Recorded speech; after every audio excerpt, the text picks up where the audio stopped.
Are the Detroit Lions the least talented team in the NFC North? Let's get right into it. I have no talent. I have no talent. Mr. Tentacles has all the talent. Mr. Tentacles has all the talent.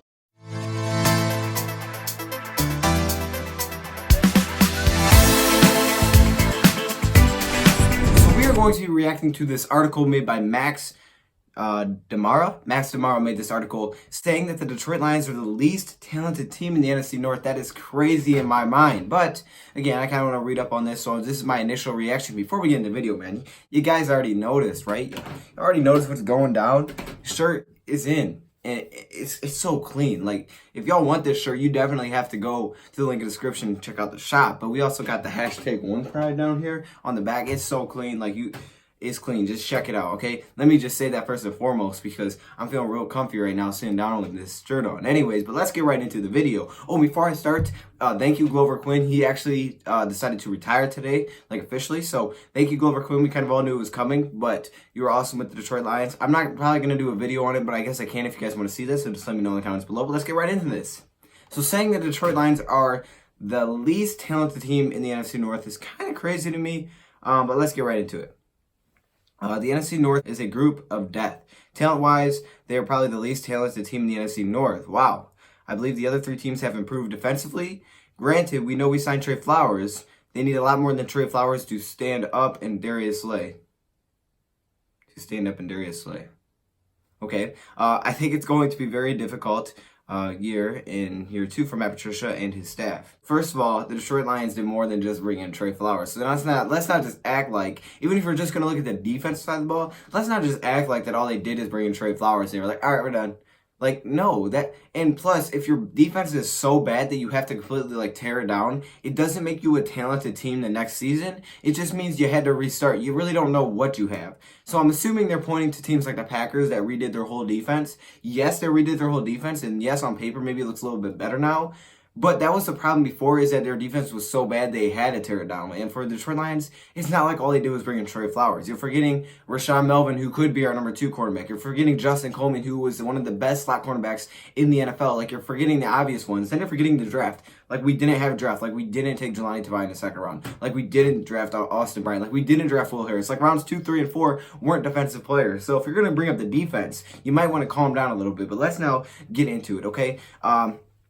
To make matters better, the Lions' 3 NFC North foes will all play tougher schedules. Chicago's will be the toughest. Okay, we don't care about that. Honestly, don't really care about that. I kind of already saw that, but the thing is, they're very, very similar. So even though, like, okay, you have a couple different ones, they're very similar. So I don't really care about the toughness of the schedule because the toughness of the schedule is based on last season. And obviously last season means nothing now. So saying the toughness of the schedule doesn't mean anything to me at all until the year is done and you look back on it. Free agency was fairly profitable for Detroit as they ended up with a pretty good group to help in pursuit of stifling such picks for the future. It's kind of small for me. The Lions signed Trey Flowers, Jesse James, Justin Coleman, Rashawn Melvin, C.J. Anderson, and Andrew Adams, and still managed to save plenty of money under the cap for the future. They also signed Danny Amendola, but it doesn't look like you mentioned that in here either, so that's fine. Let's see if you got any more here. Okay. As a result, the Detroit was wide open in terms of what they could do in the draft. They did not have to force any position simply of need. We understand that. That was why the free agency was so great. Like that's what made free agency that the Detroit Lions had so outstanding, is because in the draft we were like, all right, we have to get this position. We have to fix this problem, because really we fixed a lot of our problems. And you could say cornerback was one of them, but apparently not, because we waited until the 5th round. Oh yeah, let me say that. I just said rounds 2, 3, and 4 were defense. How about trying rounds 2, 3, 4, and 5 were all defense? So let me fix that before y'all call me out in the comments below, because I know that's coming. Anyways, in the first round, the Lions had T.J. Hockenson from Iowa. In round 2, Jelani Tavai. 3, Will Harris. Combined with a young linebacking group, there is a hope that the Lions could turn into one of the NFL's more elite groups on defense if they are able to continue the arrow trending upward. And with a new offensive mindset, they could take new strides with some additions there as well. Okay, definitely our defense is going to be one of the best in the league in 2019. Let me just say that first and foremost. We're going to have a great defense. We finished in the top 10 last season, and our defense wasn't that great. the season started off terribly. Like, we showed our potential. Not to mention we brought in Snacks Harrison, who will finally get a full year with the Detroit Lions. So our defense is going to be great. So they haven't even touched on the offense at all. They're just taking a look at the defense, and I guess that's fine. But I kind of want to see, your other point of view, because you can't just look at defense. That's not what this is about. Okay. Quality draft picks, free agents.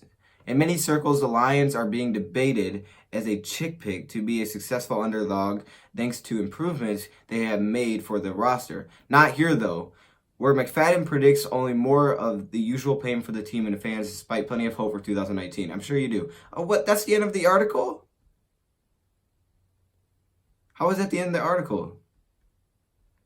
Okay, so apparently we're the least talented team. We don't touch on the offense. We just say that the defense, we don't compare it to any other teams. Okay, I'm not sure what they're going for here. First of all, we're not the least talented team. I'm trying to think of who I would put at the bottom. I don't want to... you could say the Packers. You definitely could say the Packers would be at the bottom. They did add some talent this offseason. I think offensively, they're not very talented. Their wide receiver group is not talented at all. They have one wide receiver, and that's it.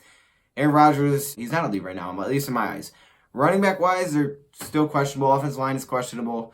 I think you could put them at the bottom now. Their defense is completely new, so if you just want to look at, okay, they brought in a lot of players, then you could say their defense is better than ours, but I don't think it is. So I would put them below us for sure. Chicago, they're kind of hard to move because defensively, they're outstanding. Now, offensively, I could see how you could move them down a little bit. Like our wide receivers, they're solid. They have about 3 solid wide receivers. Mitchell Trubisky's okay. They're all right offensively. They're okay. I guess you could put us near us because we're not a great offensive team either. Defensively, they're really good, so I can see putting the Bears above us. I don't know about the Vikings. I mean, maybe you could put the Vikings on us. I think offensively, they have a lot of talent. I think what really pulls down the talent is you have a guy named Kirk Cousins who's not very talented. In my eyes, you're not going to win with Kirk Cousins. I don't know how you guys feel about that. I know I'm hard on him, but that's just how I feel. I'm not worried about Kirk Cousins ever. So with that being said, I don't care how much talent the wide receivers have. If you guy can't give him the ball, that's a problem. So I think that's why a lot of people think the Vikings may not be very good because of the guy named Kirk Cousins. Defensively, they didn't really add anything. So I guess I would say, no, they're not the least talented team. But I was okay with you saying this statement, but there was just nothing to it. Like, it just ended. It just ended. Like, I don't understand. So we didn't really have any kind of... Yeah, we had like no ending to this article. Anyways, let me know your thoughts in the comments below. Also, check out I'm telling you, I gotta check out the shop. There's more where this came from. There's 4 of these shirts on there. I'm dabbling and adding some other designs as well. I guess that's all I have. Add me on Instagram, add me on Twitter if you have not. Other than that, thank you, Brad, for watching, and I'm out.